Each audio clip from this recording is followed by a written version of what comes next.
وہ اللہ سے لڑ رہا تھا۔ بچپن میں کسی نجومی نے اسے بتایا تھا کہ وہ 70 سال کی عمر پائے گا۔ اس نے نجومی کی بات سنی اور بڑے دعوے سے جواب دیا، میں تمہیں 150 سال تک زندہ رہ کر دکھاؤں گا۔ نجومی نے حیرت سے سیاہ فام نوجوان کی طرف دیکھا۔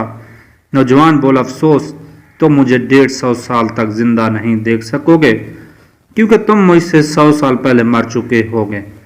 نجومی نے اس بے وقوفانہ دعوے پر کہا لگایا اور منہ دوسری طرف پھیر لیا۔ ہم اگر آج اس کی زندگی کا تجزیہ کریں تو یہ ہمیں دو حصوں میں تقسیم نظر آتی ہے، ایک قدرت کے فیصلوں کا انکار اور دوسرا موسیقی اور دنیا موسیقی کا شہنشاہ تھا۔ اس نے راک، فنک اور سیول موسیقی میں کمال کر دیا۔ وہ کنگ آف میوزک تھا۔ وہ اپنے والدین کا 7واں بچہ تھا۔ یہ سیاہ فام خاندان تھا اور یہ بھی دوسرے سیاہ فام خاندان کی طرح برسوں سے جسمانی، ذہنی اور روحانی غلامی سے آزادی کی کوشش کر رہا تھا۔ 20ویں صدی کی 5ویں دہائی میں امریکہ کے غلاموں کو تھوڑی تھوڑی آزادی ملنا شروع ہوئی تو انہوں نے سفید فام آقاؤں کے ان پسندیدہ اور محبوب شعبوں کا انتخاب کیا جن میں یہ لوگ امریکی معاشرے میں وقار بھی حاصل کر سکتے تھے اور سفید فام آقاؤں سے بدلہ بھی لے سکتے تھے۔ چنانچہ یہ لوگ موسیقی اور ربانیت میں جانے لگے۔ یہ لوگ پادری بن گئے اور راگ موسیقی کا میدان سر کرنے لگے۔ اس دور میں اس کے بڑے بھائیوں نے بھی ایک چھوٹا سا بینڈ بنا لیا۔ یہ لوگ کلیساؤں کے سامنے، ریلوے اسٹیشن اور ڈاؤن ٹاؤن میں کھڑے ہو جاتے، میوزک بجاتے، گاتے، ڈانس کرتے اور لوگ ان کے فن کی داد دیتے۔ یہ لوگ چھوٹے چھوٹے سٹیج بھی پرفارم کرتے تھے اور انہوں نے اپنا ایک البم بھی بنایا۔ ان کے گانے آئی وانٹ یو بیک نے 1969 میں مقبولیت بھی حاصل کی تھی، لیکن اس کے باوجود یہ بینڈ صف اول میں شامل نہ ہو سکا تھا۔ یہ ننا گلوکار اس بینڈ میں تمبورا اور بونگو بجاتا تھا۔ اس کے ذہن میں بے شمار نئے آئیڈیاز آتے تھے۔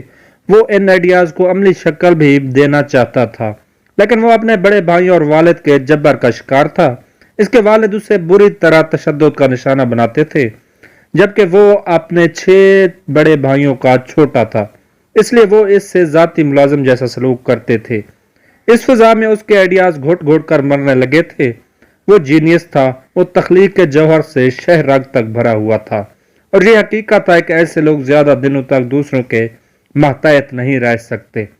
چنانچہ اس نے بھی ایک دن بھائیوں کی غلامی کا توقع اپنے گلے سے اتار دیا۔ وہ جیکسن 5 سے الگ ہو گیا اور اس نے امریکہ کے مشہور موسیقار کونسی جونز کے ساتھ مل کر اپنا پہلا سولو البم آف دی وال لانچ کر دیا۔ یہ البم 1978 میں ریلیز ہوا تو اس کی 1 کروڑ کاپیاں فوراً فروخت ہو گئیں۔ اس البم کے 3 گانے don't stop, tell get enough اور راک ود یو چند ماہ میں امریکی اور یورپین باشندوں کے ہونٹوں کا حصہ بن گئے اور مائیکل جیکسن موسیقی کا دیوتا بن کر پوری دنیا میں مشہور ہو گیا۔ یہ اس کی زندگی کی پہلی کامیابی تھی۔ یہ کامیابی اس کے لیے پرانی شراب ثابت ہوئی اور وہ شہرت، غرور اور تکبر کا شکار ہو گیا۔ اور یہی وہ دور تھا جب اس نے نیو یارک کے نجومی کو 150 سال تک زندہ رہنے کا چیلنج دے دیا۔ مائیکل جیکسن کو 4 چیزوں سے نفرت تھی۔ اسے اپنے سیاہ رنگ سے نفرت تھی، وہ گوروں کی طرح دکھائی دینا چاہتا تھا۔ اسے گمنامی سے نفرت تھی، وہ دنیا کا مشہور ترین شخص بننا چاہتا تھا۔ اسے اپنے ماضی سے نفرت تھی، وہ اپنے ماضی کو اپنے سے الگ کر دینا چاہتا تھا، اور اسے عام لوگوں کی طرح 60، 70 یا 80 برس کی عمر میں مر جانے سے بھی نفرت تھی۔ وہ 150 سال تک زندہ رہنا چاہتا تھا۔ وہ ایسا گلوکار بننا چاہتا تھا جو 150 سال کی عمر میں بھی لاکھوں لوگوں کے سامنے ڈانس کرے، اپنا آخری گانا گائے، 25 سال کی گرل فرینڈ کے ساتھ ماتھے پر بوسہ دے اور لاکھوں کروڑ مداحین کی موجودگی میں دنیا سے رخصت ہو جائے۔ مائیکل جیکسن کی آنے والی زندگی ان 4 نفرتوں اور ان 4 خواہشوں کی تکمیل میں بسر ہوئی۔ اس نے 1982 میں اپنا دوسرا البم تھرلر لانچ کیا۔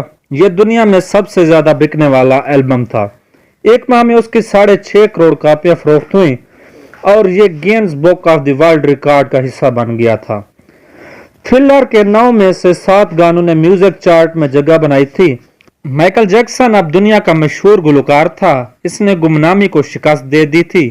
اس نے اس خواہش کی تکمیل کے بعد اپنی سیاہ جلد کو شکست دینے کا فیصلہ کیا۔ اس نے پلاسٹک سرجری اور سکن بلیچنگ شروع کر دی۔ وہ پلاسٹک سرجری کے درجنوں مراحل سے گزرا، لیکن اس نے صرف 2 کا اعتراف کیا۔ اس نے پانی کی طرح پیسہ بہایا۔ اس نے امریکہ اور یورپ کی 55 چوٹی کے پلاسٹک سرجنز کی خدمات حاصل کی، یہاں تک کہ 1987 تک مائیکل جیکسن کی ساری شکل و صورت، جلد، نقوش اور حرکات و سکنات بدل گئی۔ سیاہ فام مائیکل جیکسن کی جگہ گورا چٹا اور نسوانی نقوش کا مالک ایک خوبصورت مائیکل جیکسن دنیا کے سامنے آ گیا۔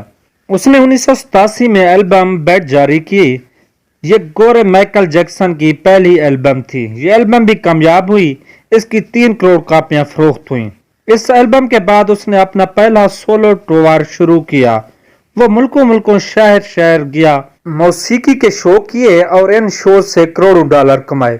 یوں اسے اپنی سیاہ رنگت کو بھی شکست دے دی۔ اس کے بعد ماضی کی باری آئی۔ مائیکل جیکسن نے اپنے ماضی سے بھاگنا شروع کر دیا۔ اس نے اپنے خاندان سے قطع طلاق کر لیا۔ اس نے اپنے ایڈریس سر تبدیل کر لیے۔ اس نے کرائے پر گورے ماں باپ بھی حاصل کر لیے اور اس نے اپنے تمام پرانے دوستوں سے بھی جان چھڑا لی۔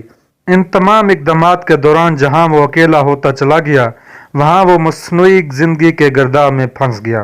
اس نے خود کو مشہور کرنے کے لیے ایلوس پریسلے کی بیٹی لیزا میر پریسلے سے شادی کی۔ اس نے یورپ میں بڑے بڑے مجسمے بھی لگوا دیے۔ اس نے مصنوعی طریقہ تولید کے ذریعے ایک نرس ڈیبی رو سے اپنا پہلا بیٹا پرنس مائیکل بھی پیدا کر لیا۔ ڈیبی رو کے بطن سے اس کی بیٹی پیرس مائیکل بھی پیدا ہوئی۔ ان کی یہ کوشش بھی کامیاب ہو گئی۔ اس نے بڑی حد تک اپنے ماضی سے بھی جان چھڑا لی، لہذا اب اس کی آخری نفرت خیش کی باری تھی۔ وہ 150 سال تک زندہ رہنا چاہتا تھا۔ مائیکل جیکسن طویل عمر پانے کے لیے دلچسپ حرکتیں کرتا تھا۔ مثلاً وہ رات کو آکسیجن ٹینٹ میں سوتا تھا۔ وہ جراثیم، وائرس اور بیماریوں کے اثرات سے بچنے کے لیے دستانے پہن کر لوگوں سے ہاتھ ملاتا تھا۔ وہ لوگوں میں جانے سے پہلے منہ پر ماسک چڑھا لیتا تھا۔ وہ مخصوص خوراک کھاتا تھا اور اس نے مستقل طور پر 12 ڈاکٹر ملازم رکھے ہوئے تھے۔ یہ ڈاکٹر روزانہ اس کے جسم کے ایک ایک حصے کا معائنہ کرتے تھے۔ اس کی خوراک کا روزانہ لیبارٹری ٹیسٹ بھی ہوتا تھا اور اس کے سٹاف اسے روزانہ ورزش بھی کراتا تھا۔ اس نے اپنے لیے فالتو پھیپھڑوں، گردوں، آنکھوں، دل اور جگر کا بندوبست بھی کر رکھا تھا۔ یہ ڈونر تھے جن کے تمام اخراجات وہ اٹھا رہا تھا اور ان ڈونرز نے بوقت ضرورت اپنے اعضاء اس عطیہ کر دینا تھے۔ چنانچہ اسے یقین تھا کہ وہ 150 سال تک زندہ رہے گا۔ لیکن پھر 25 جون کی رات آئی۔ اسے سانس لینے میں دشواری پیش آئی۔ اس کے ڈاکٹرز نے ملک بھر کے سینئر ڈاکٹرز کو اس کی رہائش گاہ پر جمع کر لیا۔ یہ ڈاکٹر اسے موت سے بچانے کے لیے کوشش کرتے رہے لیکن ناکام ہوئے۔ تو یہ اس سے ہسپتال لے گئے اور وہ شخص جس نے 150 سال کے منصوبہ بندی کر رکھی تھی، جو ننگے پاؤں زمین پر نہیں چلتا تھا، جو کسی سے ہاتھ ملانے سے پہلے دستانے چڑھا لیتا تھا، جس کے گھر روزانہ جراثیم کا ادویات چھڑکی جاتی تھی اور جس نے 25 برس تک کوئی ایسی چیز نہیں کھائی تھی جس سے ڈاکٹروں نے انہیں منع کیا ہو، 50 سال کی عمر میں صرف 30 منٹ میں انتقال کر گیا۔ اس کی روح چٹکی کے دورانیے میں جسم سے پرواز کر گئی۔ مائیکل جیکسن کے انتقال کی خبر گوگل پر 10 منٹ میں 8 لاکھ لوگوں نے پڑھی۔ یہ گوگل کی تاریخ کا ریکارڈ تھا۔ اس میں ہیوی ٹریفک کی وجہ سے گوگل کا سسٹم بیٹھ گیا اور کمپنی کو 25 منٹ تک اپنے صارفین سے معذرت کرنا پڑی۔ مائیکل جیکسن کا پوسٹ مارٹم ہوا تو پتہ چلا کہ احتیاط کی وجہ سے اس کا جسم ڈھانچہ بن چکا تھا۔ وہ سر سے گنجا تھا، اس کی پسلیاں ٹوٹی ہوئی تھیں، اس کے کولے کندھے، پسلیوں اور ٹانگوں پر سوئیوں کے بے تحاشا نشان تھے۔ وہ پلاسٹک سرجری کی وجہ سے پین کلرز کا محتاج ہو چکا تھا، چنانچہ وہ روزانہ درجنوں انجیکشن لگواتا تھا، لیکن یہ انجیکشن، یہ احتیاط اور یہ ڈاکٹرز بھی اسے موت سے نہیں بچا سکے، اور وہ ایک دن چپ چاپ اس جہاں سے شفٹ ہو گیا جس میں ہر زندہ شخص نے پہنچنا ہے، اور یوں اس کی آخری خواہش پوری نہ ہو سکی۔ مائیکل جیکسن کی موت ایک اعلان ہے۔ انسان پوری دنیا کو فتح کر سکتا ہے لیکن وہ اپنے مقدر کو شکست نہیں دے سکتا۔ وہ موت اور اس موت کو لکھنے والے کا مقابلہ نہیں کر سکتا۔